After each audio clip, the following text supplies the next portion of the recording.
প্ৰথমতে মই সাংবাদিক বন্ধুসকলক আমাৰ এই সময়ত আমাক সহযোগ কৰিবলৈ অহাৰ কাৰণে মই ধন্যবাদ জনাইছোঁ। আমাৰ এই ধৰ্ণা কাৰ্যসূচী আচলতে আমি এই পৰ্যায়লৈকে অহাৰ আমাৰ কোনো সদিচ্ছা নাছিলে। আমি বিগত প্ৰায় 17-18 বছৰৰ পৰা এই বিভাগত ঠিকাভিত্তিক কৰ্মচাৰী হিচাপে কাম কৰি আছোঁ। কিন্তু চৰকাৰক বিভিন্ন সময়ত আমি আমাৰ দাবীসমূহ উত্থাপন কৰি অহাৰ পিছতো তেওঁলোকে আমাক বহুত সময়ত কৰি দিম বুলি আমাক আশা দিছে। দিয়াৰ পিছতো কিন্তু আমি আমাৰ কামখিনি তেওঁলোকে সঠিকভাৱে সদিচ্ছাৰে কৰি দিয়া নাই, যাৰ ফলত আমি যোৱাকালিৰ পৰা অসম ভিত্তিক পঞ্চায়ত আৰু গ্ৰাম উন্নয়ন বিভাগৰ ঠিকাভিত্তিক কৰ্মচাৰীসকলে এই আন্দোলনৰ কাৰ্যসূচী হাতত লৈছোঁ। আৰু তাৰে এটি অংশ হিচাপে আমি গোৱালপাৰা জিলাৰ শ্ৰী সূৰ্যগিৰি ডেভেলপমেণ্ট ব্লকেও এই ধৰ্মঘট কাৰ্যসূচী ৰূপায়ণ কৰি আছোঁ।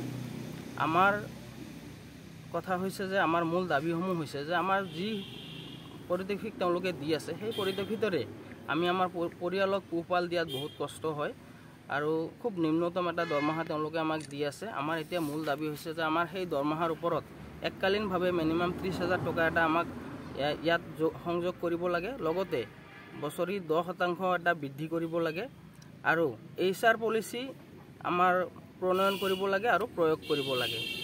আৰু আমাক 60 বছৰলৈকে আমি যি শ্ৰম দি আছোঁ, আমাৰ কিছুমানৰ বয়স বহুত হৈ গৈছে, আমাৰ বেলেগ ডিপাৰ্টমেণ্টত যে আমি এপ্লাই কৰিম আমাৰ সেই সুযোগো নাই আৰু আমি ইয়াৰ পৰা এৰি যাবও নোৱাৰা হৈছোঁ। আমাৰ এতিয়া অৱস্থা এনেকুৱা হৈছে, না জল না স্থল অৱস্থা হৈছে। গতিকে আমাৰ চাকৰিটো 60 বছৰলৈকে সুনিশ্চিত কৰিব লাগে। এয়াই চৰকাৰৰ ওচৰত আমাৰ মূল দাবী। পঢ়িব লগা হ'ল এইকাৰণে যে আমাৰ দাবীখিনি চৰকাৰে আগতেও মানিম বুলি কয়, এতিয়ালৈ মানা নাই।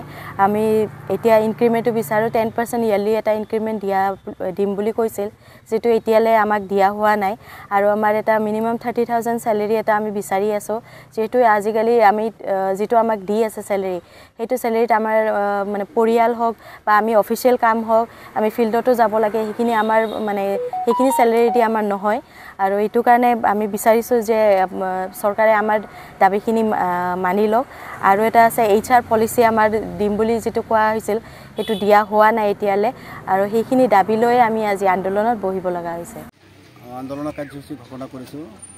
গোটেই অসমৰ PNRD ডিপাৰ্টমেণ্টৰ যিমান আমি কণ্টেক্সুৱেল ষ্টাফ আছোঁ, আমাৰ 4 দফীয়া কাৰ্যসূচীৰে দাবীৰে আমি আজি আন্দোলন আৰম্ভ কৰিছোঁ। যোৱাকালিৰ পৰা আৰম্ভ কৰিছোঁ। কেই তাৰিখৰ পৰা? 11 তাৰিখৰ পৰা আমি আৰম্ভ কৰিছোঁ। কেইটা বজাৰ পৰা? আমি 9:30টাৰ পৰা 5টালৈকে।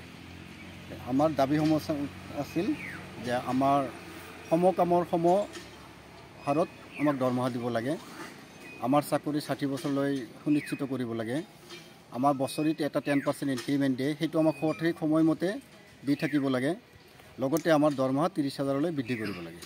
এইখিনি দাবীৰে আমি যোৱা 11 তাৰিখৰ পৰা আমি আন্দোলনৰ কাৰ্যসূচী ঘোষণা কৰিছোঁ আৰু আমি পালন কৰি আছোঁ। প্ৰতিটো ব্লকৰ, অসমৰ যিমান ব্লক আছে আমাৰ PNRD ডিপাৰ্টমেণ্টৰ আণ্ডাৰত, সকলো ব্লকতে আমাৰ আন্দোলনটো চলি আছে। সেই হিচাপে আমি আমাৰ গোৱালপাৰা ডিষ্ট্ৰিক্টৰ শ্ৰী সূৰ্যগিৰি ডেভেলপমেণ্ট ব্লকৰ অধীনত আমিও আমাৰ কাৰ্যসূচী ৰূপায়ণ কৰি আছোঁ। আৰু আমাৰ দাবীসমূহ যেতিয়ালৈকে চৰকাৰে মানি নলয়, আমি এই আন্দোলনৰ কাৰ্যসূচী চলাই যাম।